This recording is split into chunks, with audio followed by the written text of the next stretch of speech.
If you look at the major buyers of oil and gas from Russia, I think you'd find most of them are in Europe.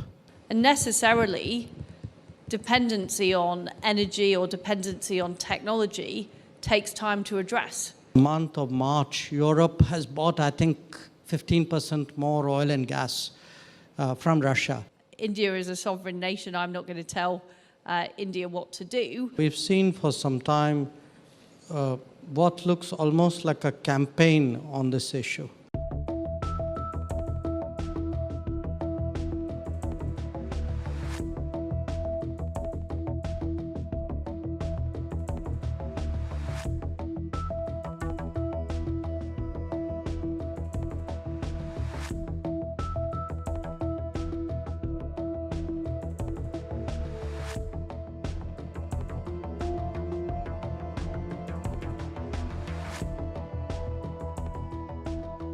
I think it's very important, though, that we respect other countries' decisions about the issues that they face.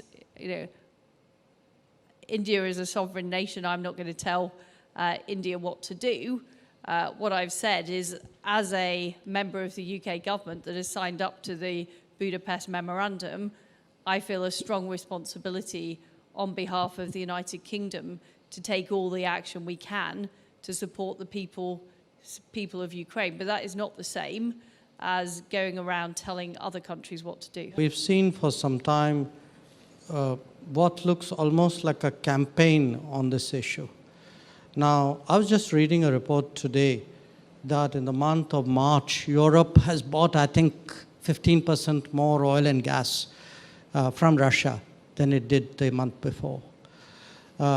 If you look at the major buyers of oil and gas from Russia, I think you'd find most of them are in Europe. We ourselves get the bulk of our energy supplies from the Middle East, about 7.5%, 8% of our oil from the US. In the past, maybe less than 1% from Russia. When oil prices go up, I think it's natural for countries to go out into the market and look for what are good deals for their people. But I am pretty sure if we wait 2 or 3 months and actually look at who are the big buyers of Russian gas and oil, I suspect the list won't be very different from what it used to be, and I suspect we won't be in the top 10 on that list. Over a number of years, Europe prioritized cheap gas, cheap goods over looking at our long-term security. And we didn't do enough when Putin invaded Crimea. We didn't do enough to involve ourselves in the Minsk agreements. And we are now seeing the result of that. And necessarily, dependency on energy or dependency on technology takes time to address. So we're now removing Huawei from UK telecoms networks, but that takes time.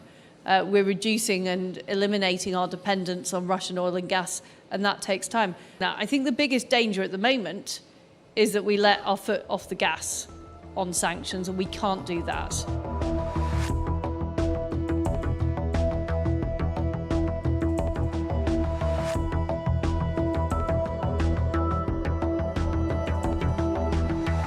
What I think the crisis in Russia or crisis in Ukraine has demonstrated is the resilience of democracy and of free people. We've also seen a huge response from democratic societies and indeed resistance in Russia. People being prepared to demonstrate in Russia against what is happening. So I think it has shown the resilience of free societies and the importance of being able to speak freely, the importance of being able to select your own government. But if I were to sort of give you a global reading, I would say some of it also depends on proximity. Some of it depends on how strongly a particular country or society relates to what is happening. And again, the example I would use is Afghanistan. I think what we saw happening in Afghanistan last summer had a very, very strong impact, certainly in India. I probably would say it didn't have the same impact in Europe. I think people didn't necessarily relate to the coming of the Taliban the same way. They didn't identify with the people who were affected in the same way.